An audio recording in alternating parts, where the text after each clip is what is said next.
Untuk hari ini, hari Ahad 6 September 2020 masih bersamaan dengan 18 Muharram 1442 Hijriah.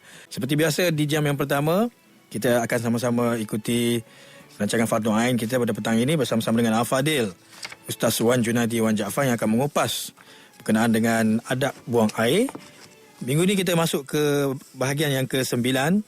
InsyaAllah kita akan habiskan hari ini, kata Ustaz. Dan insyaAllah kita petik pengajian kita ini menerusi kitab Idaman Penuntut. Jadi yang bahagia Ustaz nampaknya telah pun bersedia. Tanpa melengahkan masa, kita bersama-sama dengan Al-Fadil Ustaz. Assalamualaikum Ustaz. Waalaikumsalam warahmatullahi wabarakatuh. Macam mana Ustaz, sihat Alhamdulillah. Baik, Alhamdulillah. Jadi hari ini kita dah masuk minggu yang ke-9, bahagian yang ke-9 untuk adab buang air. Jadi insyaAllah pada hari ini kita akan habiskan. Jadi tanpa melengahkan masa, dipersilakan Al-Fadil Ustaz Wan Junadi Wan Jaafar untuk meneruskan pengajian kita. Silakan Ustaz. Allahumma salli ala Sayyidina Muhammad wa ala ali Sayyidina Muhammad.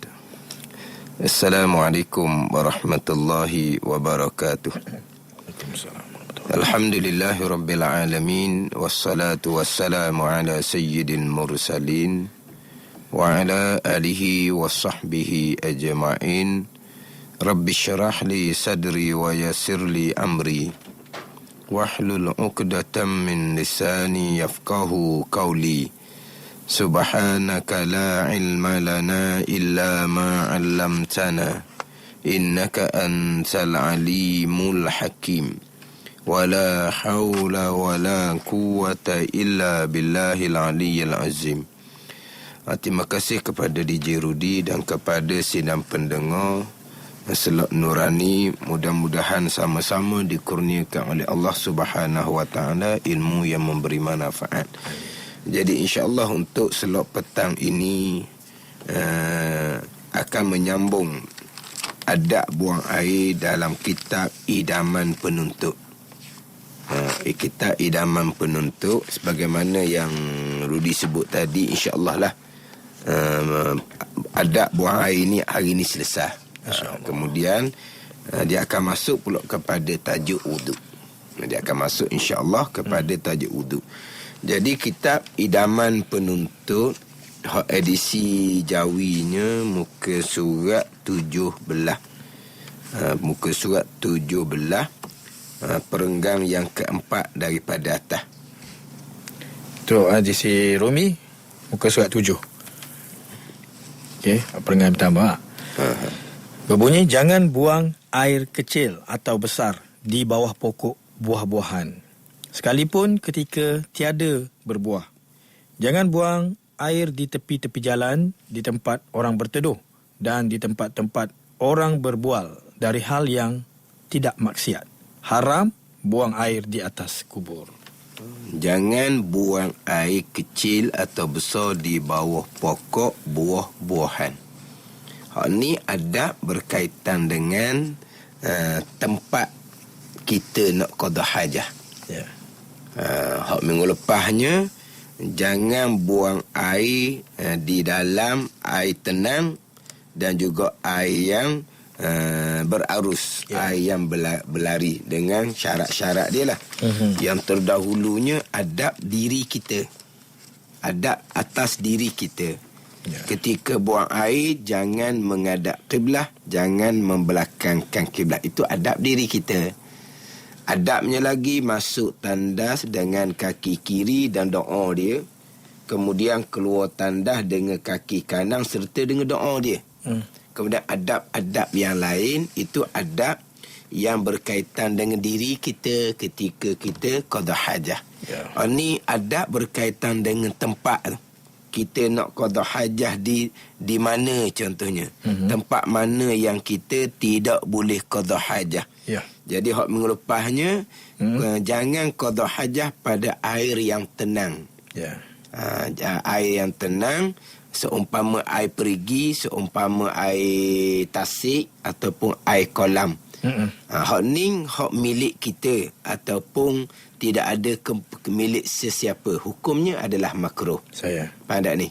Begitu juga jangan buang air ke dalam air yang berarus, air yang mengalir. Jikalau air yang mengalir tu sedikit, Air mengalir tu tok banyak. Saya. Macam kita kata bukan sungai, cuma dipanggil alur apa. Kalau kita orang Terengganu, sungai ni hak luas. Ya. Kalau hak sempit itu dia panggil alur tau. Betul. Alur. Mana alur ni sungai kecil je. Air tu mengalir, tetapi air tu sedikit. Kita buang air di dalamnya, hukumnya adalah makruh. Melainkan kalau air yang tenang tu, air yang tidak mengalir. Contohnya air tasik itu air yang banyak sungguh, dipanggil banyak melaut. Mana air tu tidak mengalir, air tasik tidak mengalir, tapi air tu banyak sangat-sangat. Maka tidak makruh lah kita buang air di dalamnya. Ataupun air tu mengalir, tapi air tu banyak. Walaupun taklah sungai tu luas sangat-sangat, luas. Mana air tu banyak, maka tidak makruh kita buang air ke dalam air yang berarus, air yang berlari, jikalau air tu banyak. Walaupun banyak tu taklah banyak sangat. Tapi kalau air yang tenang, walaupun air tenang tu banyak, masih lagi makruh kita buang air di dalamnya. Melainkan air tenang tu air yang melaut banyak dia. Macam Tasik Kenyir tu kan, atau air tenang dia panggil tu. Air tidak mengalir, maka tidak dimakruhkan. Ni semata-mata tempat tu. Tapi kalau tempat tu tempat umum sekalipun menyakiti orang lain, hukumnya lain lah pula. Ada ni. Kemudian minggu lepas hak kata kalaulah air yang tenang tu banyak melaut, tidak makruh kita buang air, buang kecil ataupun buang air besar. Kalau air tu berarus, air tu mengalir, kalau banyak tak makruh kita buang air ke dalamnya kalau siang hari. Kalau malam hari, walaupun air tenang tu banyak melaut sekalipun, walaupun air mengalir tu banyak sekalipun, kalaulah buang air ke dalam air yang tenang, air yang berarus tadi ni, tetap hukumnya adalah makruh. Kenapa? Kerana dibimbangi. Kita buang air tu di tempat kediaman jin. Maka dimakruhkan.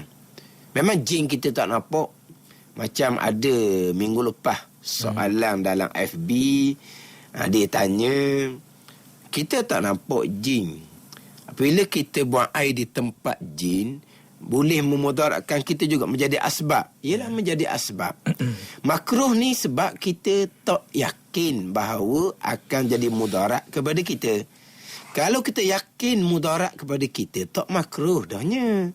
Hukumnya adalah haram. Sama juga, saya sebut mengelepasnya, kita jumpa lubang binatang. Kita jumpa bumi merekah. Kira-kira kalau nak buang air besar, okey lah tu. Kita buang air besar, tahik tu akan masuk ke dalam lubang tu, dalam bumi yang merekah. Tapi lubang binatang, bumi yang merekah itu dibimbangi ada binatang di dalamnya. Kalau binatang tu binatang yang kecil, kita menyakiti akannya. Kalau binatang tu binatang yang kuat, dia akan menyakiti kita, dibimbangi. Maka dimakruhkan kita buang air dalam lubang binatang ataupun bumi merekah. Dimakruhkan jikalau dibimbangi saja. Kalau nampak dah ada binatang dalam tu, duduk tunggu masa nak gigit kita, tu kita pergi buang air di situ, memang diyakini memudaratkan kita, maka hukumnya haram. Sama juga di tempat, kalau kita tempat kediaman jin, makruh kerana tidak diyakini. Cuma untuk kita berjaga-jaga. Maka jangan, syarat kata jangan. Kalau pergi buang air juga ke dalam air yang bertakung dan air yang tenang dan juga air yang berarus di malam hari, hukumnya makruh. Sebab apa? Dibimbangi. Faham ni? Dan juga lubang binatang, bumi merekah ni ada kata setengah pun sama juga. Maskanul jin juga, tempat kediaman jin juga. Dan minggu lepas saya sebut dah tu, Rudi dan sidang pendengar, memanglah pegangan kitanya makhluk tak boleh bekah. Tapi kita syariat ada asbab. Kita dituntut melakukan asbab. Kita dituntut menghindari daripada kemudaratan yang berlaku daripada makhluk Allah Subhanahu wa taala. Saya. Kita dituntut menghindari daripada kemudaratan daripada jin, daripada binatang contohnya. Tapi pegangan kita tetap dah. Jin ke binatang ke makhluk tak payah bekah sama sekali. Itu dipanggil jalan asbab. Hak menjadi tuntutan kepada kita. Jadi untuk mengelak daripada kemudaratan, jangan buang air kecil, buang air besar ke dalam air yang tenang, walaupun melaut sekalipun banyak. Ya. Dalam air yang berarus mengalir, walaupun banyak, walaupun tidak melaut, kalau sebelah malam. Itu dimakruhkan sebab dibimbangi akan menyakiti akan diri kita. Itu hak adab, hak kita baca minggu lepas, hak berkaitan dengan tempat. Ini pun adab yang berkaitan dengan tempat juga ni. Jangan buang air kecil atau besar di bawah pokok buah-buahan. Ni hak kebun kita ni. Bukan pergi masuk kebun orang. Ni kebun kita, tanah kita. Jangan buang air kecil ataupun air besar di bawah pokok buah-buahan. Walaupun ketika kita buang air tu belum lagi berbuah, musim dia pun belum sampai lagi, dimakruhkan juga. Ya. Kenapa hanya makruh sahaja? Kenapa tidak jatuh hukum haram? Ya. Sebab nanti buah yang jatuh tu kemungkinan akan kena najis. Hak kena najis tu, tanajus tu tidak diyakini. Tidak diyakini. Pandai ni. Kalau diyakini menyebabkan jadi berlumuran dengan najis, tu haram lah. Sekarang tidak diyakini. Kita buang air kecil, air tu akan kering. Kita buang air besar, mungkin ada binatang-binatang yang makan contohnya. Ya. Jadi tidak diyakini, sebab tu hanya makruh. Tapi kenapa jadi makruh? Kerana dipanggil apa? Kembang mulut. Dan kita dia panggil kerana kembang nafsu. Mana apa? Kembang mulut lah. Ya. Kita buang air tempat tu hari tu. Tapi tak ada dah tu najis tu. Tiba-tiba buah tu jatuh di situ. Rasa mana kita? Kita je kalau kita cakap Terenung ke tak Terenung tak tahulah, dipanggil se'er. Se'er. Macam logar ke kan? Yelah se'er lah. Se'er. Mana kembang nafsu dia panggil. Maknanya kita akan rasa tak sedap ni. Sebab tu dia makruhkan. Baik. Sebab itulah dimakruhkan. Ya. Dia kata bawah pokok ni, dia tidak semestinya di bawah pokok. Di bawah pokok ni dengan makna tempat yang pada roliknya siapa buah di situ ketika luruh. Tu bawah pokok tu. Sekarang ni kalau lah jenis macam durian, Ya. dia tidak akan jatuh di bawah pokok. Kalau kita katalah berbukit, durian tu akan jadi luruh, dia akan golek. Dia akan golek ke bawah. Jadi walaupun buah bukan bawah pokok, tapi goleknya tempat tu kalau dia luruh, dia akan golek di situ. Makruh juga walaupun bukan bawah pokok. Sini dia kata makruh. Jangan buang air kecil atau besar. Yang ni makruh kalau kita buang air kecil atau besar di bawah pokok buah-buahan. Tapi kalau kita buang air tu bukan di bawah pokok, di bawah tu lebih daripada bukan di bawah pokok, tapi roliknya buah yang luruh tu sampai situ, maka makruh juga. Ni sama ada pada masa tu sedang berbuah ataupun belum lagi berbuah. Adapun mazhab Hanafi Hambali, hak makruh buang air di bawah pokok buah-buahan ketika buah-buahan ada atas pokok. Kalau sebelum berbuah, tak masuk musim dia lagi, tidak makruh. Mazhab Hanafi dan Hambali. Bila makruh ni? Apabila sedang berbuah. Apabila sedang berbuah. Kemudian ni cerita hukum ni, kita tak ada buang air di kebun durian ke, tak ada. Faham tak ni?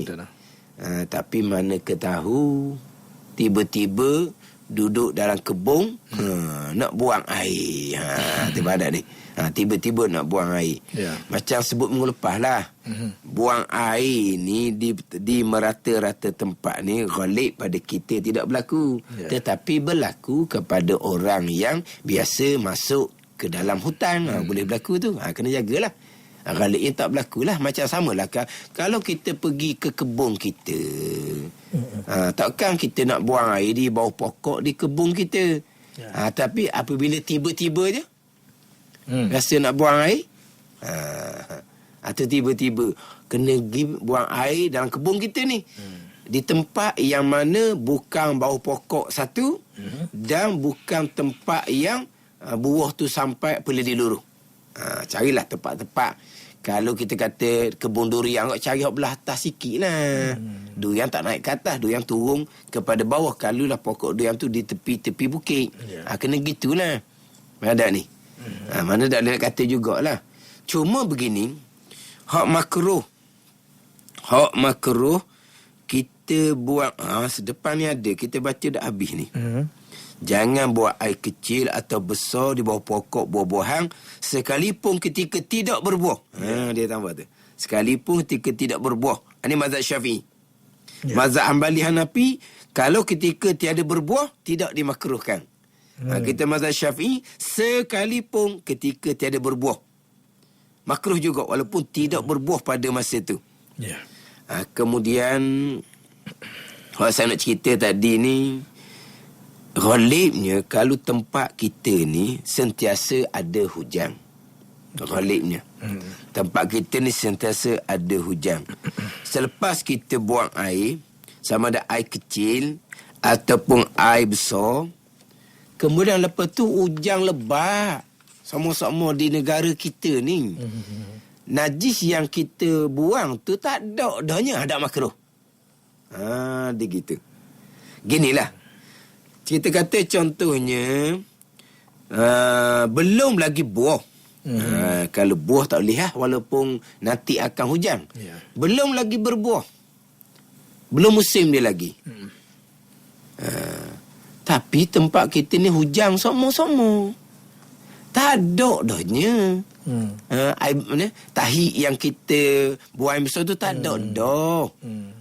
Hujan sama-samanya. Tidak dimakruhkan kita buang air di tempat yang buah tu sampai terkeluruh.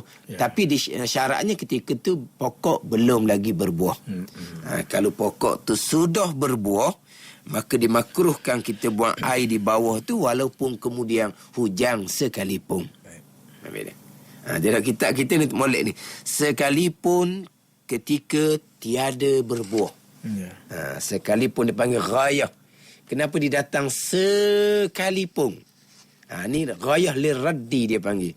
Ghayah ni nak tolak pandangan yang kata kalau tiada berbuah, ketika belum berbuah, mazhab Hanbali Hanafi kata tak makruh, harus je. Nak tolak itulah. Sekalipun ketika tiada berbuah, makruh juga kita buang air di bawah pokok. Ni mazhab Syafi'i kita. Dia datangkan sekalipun ni ada tujuan dia jugalah. Ada tujuan dia. Dan kitab ni lah, ni contoh. Kalaulah kita makan dan minum ketika sembahyang, membatalkan sembahyang. Ada di celah-celah gigi kita membatalkan sembahyang. Sekalipun jikalau kecil haluh, batal juga. Sebab apa dia kata sekalipun jikalau kecil? Sebab mazhab Hanafi haluh-haluh tu tak batal sembahyang. Jadi mazhab Syafi'i kata sekalipun haluh, sekalipun kecil, ada di celah gigi sekalipun, batal juga. Siapa didatangkan sekalipun? Sebut kata makan batal sembahyang. Tak usah ceritalah. Sikit ke banyak bahkan batal lah. Sikit pun panggil makan juga batal. Tapi kenapa didatangkan sekalipun? Makanan kita telang dalam sembahyang itu kecil sahaja, halus sahaja. Kenapa didatang sekalipun? Sebab pandangan mazhab Hanafi kalau halus tak batal. Ni badan ni. Mana kitab-kitab ni datang sekalipun ni pun ada kerana lah. Ni nak cerita masalah lain ni. Saya. Hukum sembahyang. Rokok serta tamak nina. Iktidal serta tamak-ninah. Ditambah sekalipun sembahyang sunat. 2 sujud serta tamak-ninah. Duduk antara sujud serta tamak-ninah sekalipun sembahyang sunat. Berbeza tak? Rakaat serta tamak-ninah. Tidak kata sekalipun sembahyang sunat. Mana sembahyang fardu ke sembahyang sunat ke, rakaat serta tamak-ninah ni rukun. Kenapa i'tidal? Kenapa duduk antara sujud serta tamak-ninah sekalipun sembahyang sunat? Sebab ada pandangan dalam mazhab Syafi'i, tamak-ninah dalam i'tidal, tamak-ninah dalam duduk antara sujud pada sembahyang sunat tidak menjadi rukun. Sebab tidak didatangkan, kita pandangan muktamad. Tamak-ninah dalam i'tidal, tamak-ninah dalam duduk antara sujud rukun juga walaupun sembahyang sunat. Tapi pandangan kata bukan rukun kalau sembahyang sunat. Sebab tu didatangkan i'tidal serta tamak-ninah jikalau sembahyang sunat sekalipun. Rakaat serta tamak-ninah dia tak kata jikalau sembahyang sunat sekalipun. Sebab apa? Sebab sepakat ulama, sembahyang fardu ke sembahyang sunat ke, i'tidal serta tamak-ninah adalah rukun. Tapi kalau i'tidal serta tamak-ninah, duduk antara sujud serta tamak-ninah, pandangan kata kalau sembahyang sunat bukan rukun. Maka kitab pun tambah i'tidal serta tamak-ninah jikalau sembahyang sunat sekalipun. Ada jikalau sembahyang sunat sekalipun. Sebab apa? Sebab nak tolak pandangan yang mengatakan kalau sembahyang sunat tak apalah, tak ada tamak-ninah ketika i'tidal dan ketika duduk antara 2 sujud. Habis. Macam sinilah. Sekalipun ketika tiada berbuah, maka jangan juga buang air kecil atau air besar di bawah pokok. Sebab apa ni? Sebab pandangan mazhab Hambali Hanafi, kalaulah ketika tiada berbuah, maka tidaklah dilarang, tidak dimakruhkan, harus jual. Selesai hak. Jangan buang air kecil atau besar di bawah pokok yang berbuah. Jangan buang air di tepi-tepi jalan. Hukumnya makruh. Tepi-tepi jalan hukumnya makruh. Kalau nak buang air juga, masuk ala ke dalam, masuk ala ke dalam. Masuk ala ke dalam. Mana apa? Masuk ke dalam lagi lah. Jangan duduk tepi-tepi jalan ni. Tapi tak ada orang pun. Tapi kalau tepi jalan tu tempat lalu lalang orang, kita buang air tepi jalan tu akhirnya menyakiti orang yang lalu, tutup hidung orang yang lalu busung. Tu jatuh haram. Hak ni tak ada orang lalu mana, tapi tempat orang lalu. Nak buang air, masuk ada ke dalam tu. Ni pun cerita masa-masa dululah ni. Masa-masa dulu. Jadi nak buang air, jangan buang air tepi-tepi jalan. Buang air di dalam-dalam. Di tempat-tempat orang berteduh dan tempat-tempat orang berbuah dari hal yang tidak haram, yang tidak maksiat. Jangan di sini pun samalah. Tempat orang berteduh tu tempat umum. Tempat khas di situ. Tempat berteduh di mana? Di wakaf yang disediakan untuk orang ramai. Buang air di situ, jangan di situ, bukan jangan larangan makruh tu. Itu jangan larangan haram. Tempat orang berbual di situ. Tempat orang berehat serta berbual. Tempat orang awam. Jangan di situ tu. Makruh. Malaikat tempat untuk orang ramai menyakiti, itu jatuh hukum haram. Tapi tempat orang berbuah-buah ni dari hal yang tidak maksiat lah. Dari hal yang tidak maksiat. Kalau tempat maksiat, situ tempat orang mengumpat. Di situ tempat orang berjudi. Kalau kita buang air besar di situ, terhentilah maksiat, maka tidak dimakruhkan kita buang air besar di situ. Jikalau tidak menyakiti kita. Memanglah di situ tempat orang mengumpat, tempat orang berjudi, tempat orang isap dadah. Situlah tempat orang isap dadah ni berkumpul. Kita pun pergi berak di situ. Tempat maksiat. Itu tidak dimakruhkan. Tidak dimakruhkan. Bahkan kalaulah kita buat seumpama tu menyebabkan terhenti maksiat di tempat tu, terkadang boleh jatuh hukum wajib pula tu. Kalau boleh menyebabkan terhenti maksiat di tempat tu, jikalau kita buang air di situ. Tapi tak adalah. Jikalau tidak memudaratkan kita. Orang yang berjudi, orang yang terbabit dengan dadah ni, kalau kita pergi kaca tempat dia, tu mudarat kitanya. Tu lainlah pula hukum dia. Ni tak mudarat ni. Kita pasti bahawa orang tak sedar kita pergi buang air di situ. Contohnya, kita pergi buang air dan kali pakak tak mari berjudi dah tempat tu. Maknanya tak jadi pok dah. Pengkalang dah bagi orang isap dadah. Maka tidak dimakruhkan kita buang air di tempat maksiat. Hak dilarang ni di tempat-tempat orang berbual-bual dari hal yang tidak maksiat. Tu jangan. Tempat maksiat tu tidak dilarang. Jikalau tidak memudaratkan kepada kita. Selesai hak jangan, larangan yang makruh. Hak ni hak larangan yang haram. Haram buang air di atas kubur. Ditambah sini ni. Haram buang air di atas kubur. Oh lah. Faham lah. Buang air atas kubur. Gi kencing atas kubur. Gi berok atas kubur. Memanglah haram. Tapi kalau bukan atas kubur, kawasan kubur. Tapi bukan atas kubur. Atas kubur ni makruh. Atas di kawasan kubur tu lah tempat. Di tepi-tepi bukan atas kubur. Tapi itu tempat yang diwakafkan untuk perkuburan, tempat orang ramai, tempat orang awam. Dilarangkan juga. Pada ni. Tapi kalau atas kubur memang haram. Kalau kawasan saja? Kalau kawasan saja tengok keadaan lah. Kalau kawasan tu luar apa semua, tidak menyakiti orang, larangan tetap larangan. Tapi larangan yang makruh. Larangan yang makruh. Tapi kalau menyakiti, larangannya adalah larangan haram.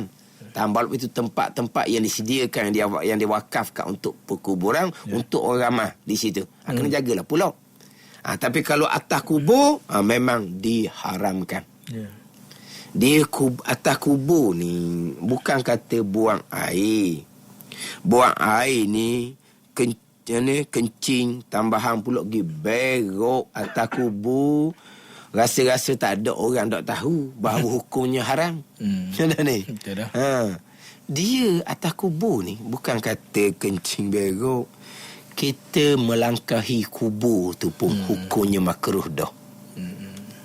Kita melangkahi kubur tu hukumnya makruh.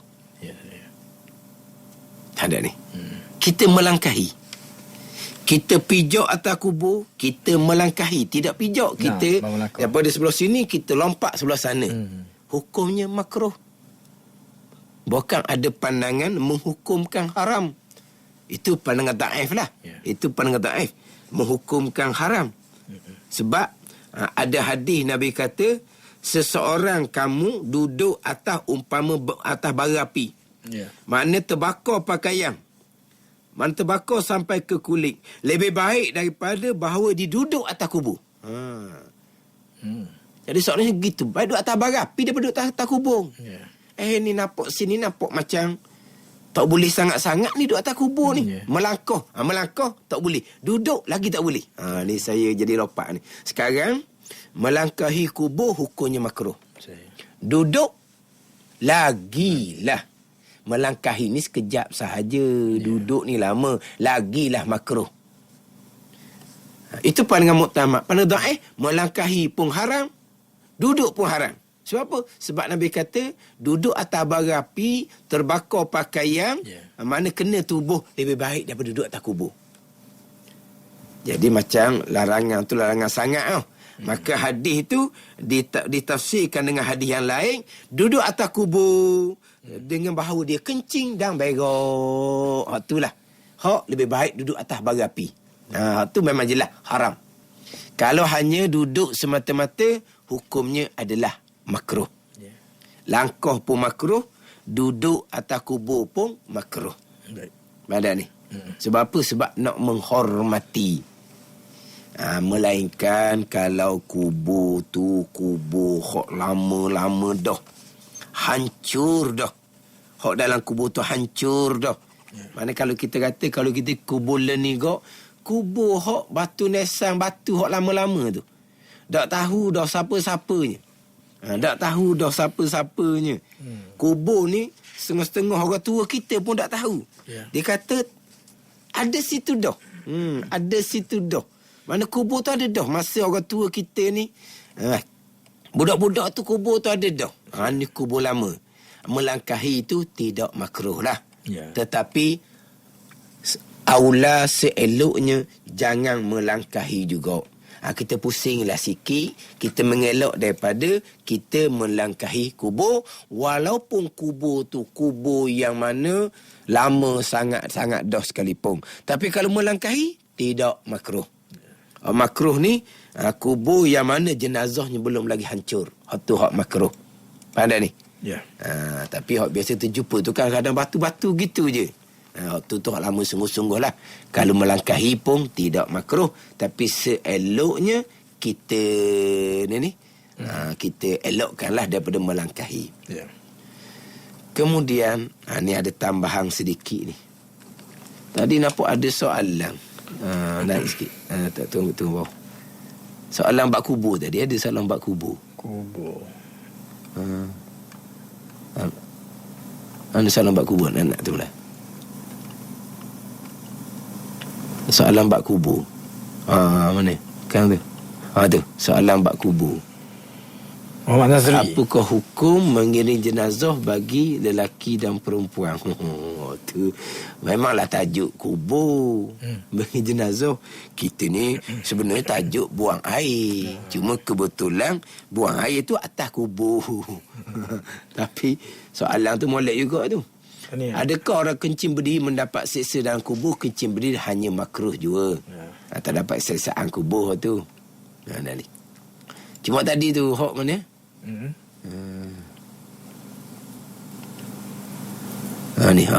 Hak Rusdin sama. Saya jadi keliru tentang buat air di tempat orang buat maksiat. Hukumnya tidak makruh. Bukan matlamat itu tidak menghalalkan cara. Bukan matlamat itu tidak menghalalkan cara. Bukankah? Dia sekarang ni tempat maksiat itu bukan tempat orang. Pada ni, kalau kita pergi buang air dalam rumah dia, tu haram awal-awal lagi dah. Sekarang ni tempat awam, tempat orang ramai, yang mana kita bukan tidak berkait dengan kepunyaan siapa. Kita buang air tempat seumpama tu hukumnya makruh. Kalau tempat maksiat, tak makruh lah.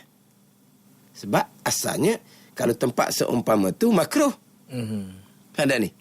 Tapi kalaulah tempat yang mana tempat tu tidak kepunyaan sesiapa, tapi tempat tu dibuat maksiat. Macam kalau kata tempat pok dadah. Tu dalam hutan-hutan bukan tempat orang pun. Asalnya kita pergi buang air tempat orang berteduh, orang berbual, hukumnya makruh. Tapi tempat betul tempat berbual tu bukan tempat sesiapa. Kalau tempat tu kepunyaan sesiapa tu haram. Sekarang ni tempat betul tempat berbual, tu bukan tempatnya siapa-siapa, hukumnya makruh. Tapi kalau tempat yang sama buat maksiat, tak makruh lah. Tak makruh. Sebab apa? Sebab kita nak cegah daripada perkara maksiat. Kemudian awak tanya ziarah kubur, kita tu tengoklah macam mana. Kita nak sentuh sedikit berkaitan dengan dah kita pun kalau kira kitab kita ni habis dah. Nak masuk kepada fardu wuduk. Bicara bab wuduk, jadi kita ada masa dalam 15 minit lagi ni. 15 minit lagi ni kita sentuh sedikit berkaitan dengan memijak dan melangkahi kubur yang hukumnya adalah makruh. Yang hukumnya adalah makruh. Ada ni. Tu Assalamualaikum Ustaz, bagaimana dengan setengah-setengah tandas didirikan betul-betul di tepi tanah perkuburan? Bukan di tanah perkuburan, di tepi. Itu bukan tanah perkuburan. Tapi kalau kurang menyenangkan orang ramai, kita elokkan daripada perbuatan kita tu. Mana dah? Kita elokkanlah. Tapi tetap di tepi kubur bukan tanah kubur, kemungkinan tanah kepunyaan tuang dia. Hak tuang yang buat tandah tu, dia punya tanah kepunyaan dia. Tapi kalau di tepi kubur orang pun tak sedap tengok kubur sebelah, buat tandas sebelah. Mana kalau tandas kita padang. rasa tak elok, kita jangan buat. Dilarang? Tidak, sebab itu tanah dia. Betul. Cuma kebetulan di tepi sahaja, di tepi perkuburan. Jadi kita balik kepada makruh kita memijak dan juga melangkahi kubur. Hak ni para pendengar ambil perhatian sedikit lah. Terutama sekalinya kita orang lelaki. Yang mana urusan perkuburan adalah tanggungjawab orang lelaki. Urusan perkuburan tanggungjawab orang lelaki. Memandikan sembahyang ke jenazah tanggungjawab orang lelaki. Mengiringi jenazah, pikul jenazah ke perkuburan tanggungjawab orang lelaki. Kemudian urusan di perkuburan tanggungjawab orang lelaki. Adapun memandikan jenazah, kalau jenazah lelaki, orang lelaki lah. Kalau jenazah perempuan, orang perempuan lah. Adapun sembahyang, tanggungjawab orang lelaki. Fardu kifayah atas orang lelaki. Bukan tara perempuan. Sembahyang tu tanggungjawab atas orang lelaki. Sembahyang di rumah arwah, tanggungjawab atas orang lelaki. Fardu kifayah atas orang lelaki. Ada ni. Atas rumah lagi tu. Kalau kikir kau, orang perempuan boleh sembahyang je atas rumah. Tanggungjawab fardu kifayah atas orang lelaki. Jadi orang lelaki kena tahu tanggungjawab atas dia. Orang perempuan kena tahu bukan tanggungjawab atas dia. Bukan kerjaan dia lah kita cakap. Kerjaan orang lelaki. Bermula daripada sembah jenazah, kerjaan orang lelaki. Mengiringi jenazah, mengusung jenazah, tanggungjawab orang lelaki. Di perkuburan, tanggungjawab orang lelaki. Bukan kerjaan orang perempuan. Jadi minta-mintalah kepada muslimat-muslimat kita, para pendengar di kalangan muslimat kita, kena tahulah kerja awak ke tidak mengiringi jenazah ke perkuburan. Kerja awak ke tidak hak perkebumian tu kerja awak ke tidak. Bukan. Apa hukum? Itu soalan hak tadi tu. Tengoklah kita sempat jawab ataupun tidak. Jawab atau tidak. Hak berkaitan mengiringi jenazah ke perkuburan. Tapi nak cerita di sini, itu adalah kerjaan orang lelaki, bukan kerja orang perempuan. Orang perempuan Nabi larang. Nabi larang orang perempuan mengiringi jenazah perkuburan. Hadis riwayat daripada Ummi Atiyah.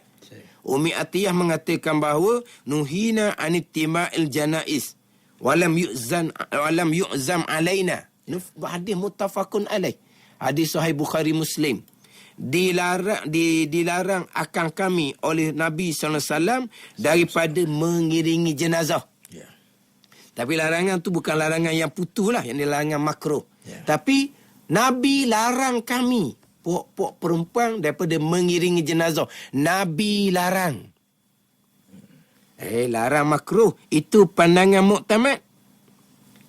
Ada pandangan dhaif dalam mazhab Syafi'i, larangan haram.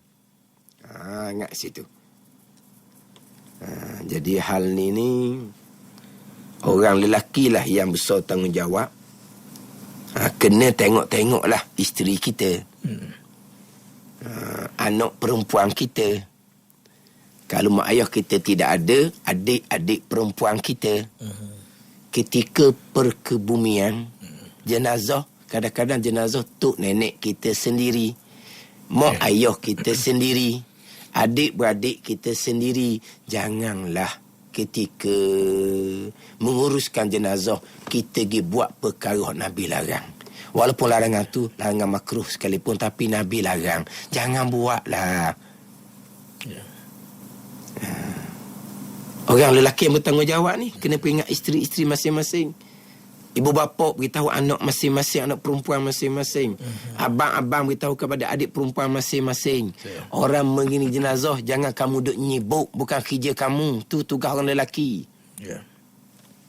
Sekarang ni, malang dah sekarang ni. Jadi tradisi baru sekarang ni. Ketika mengiring jenazah perkuburan, ramai sangat orang perempuan sekarang.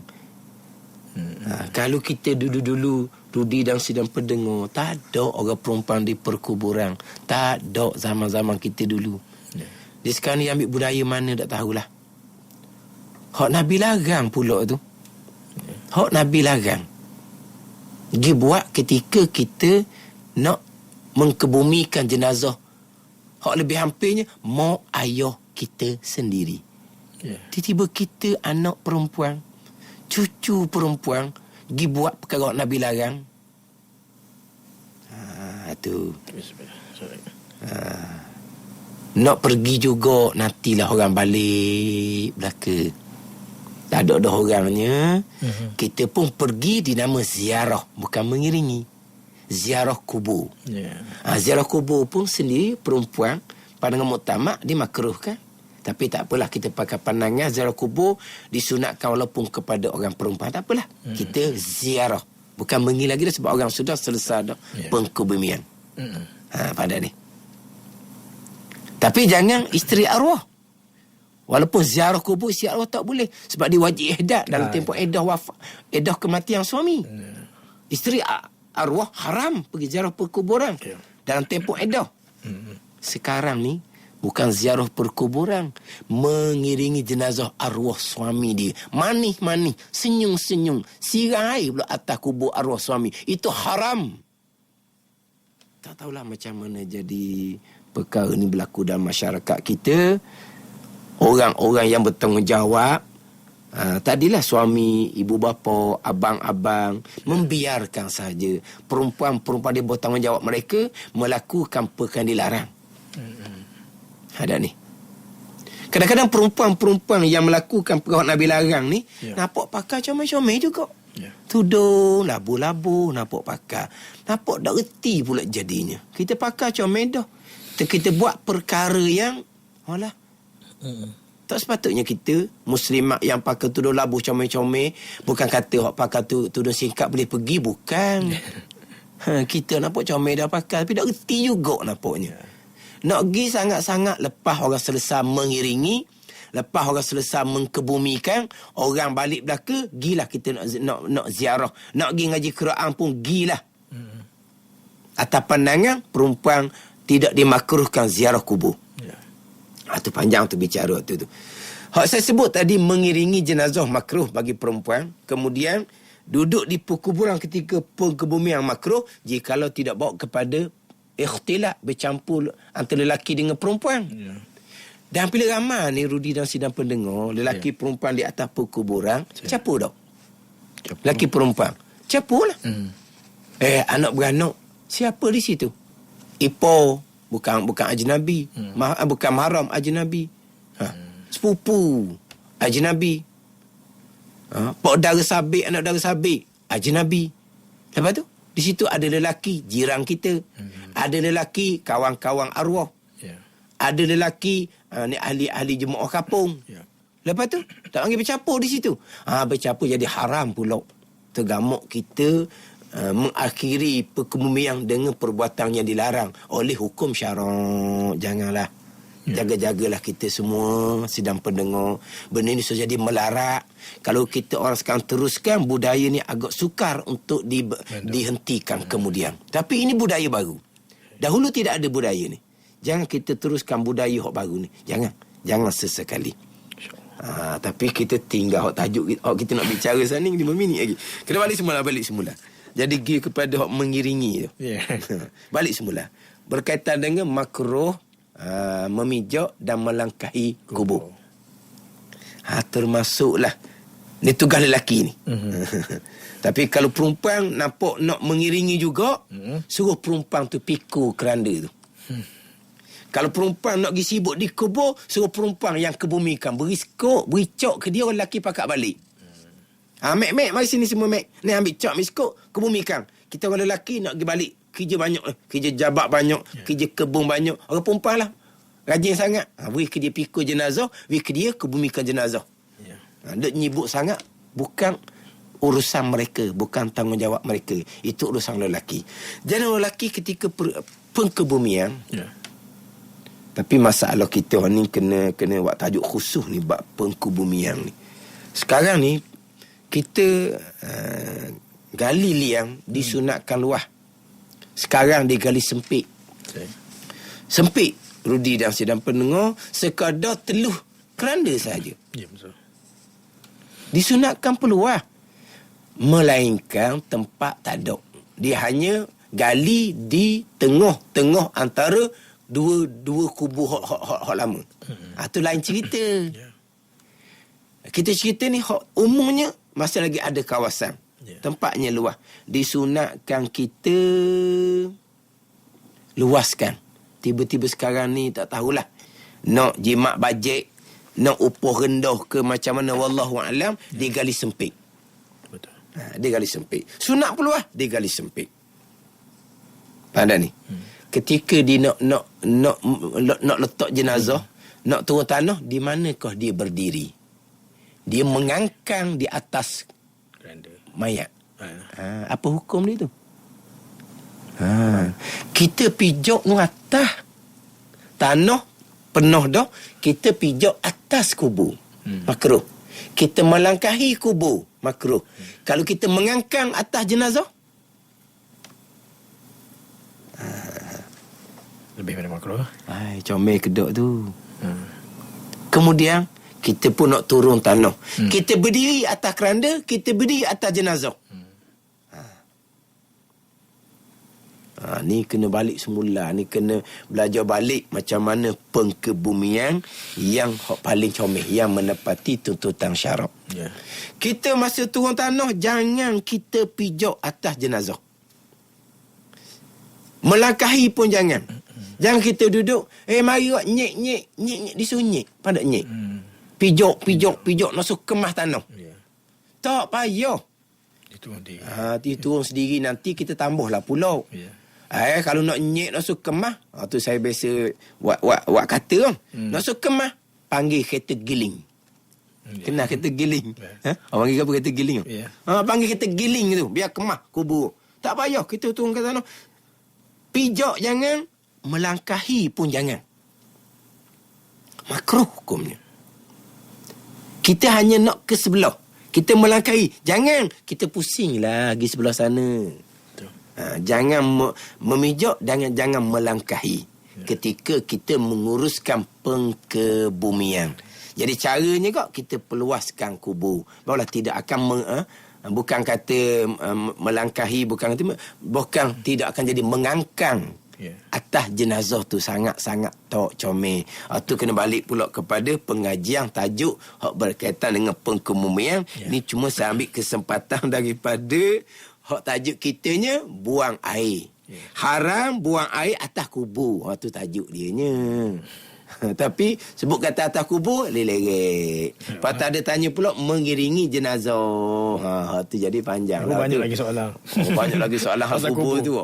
Tu kena tajuk kubur lahnya. Kena tajuk kubur. Jadi banyak keluar soalan hak berkaitan dengan kubur. Dia memang kena ni benda-benda yang benda-benda yang ada hukum hakam dia. Memang sepatutnya pihak-pihak yang berkenaan, ustaz-ustaz kena beri penerangan, pengajaran biar jelas molek macam mana cara kita nak menyempurnakan tuntutan fardu kifayah atas kitanya, mentajhizkan, menyempurnakan jenazah, mandi, kapang, sembahyang dan ke bumi. Bila kita buat menepati dengan tuntutan syarak.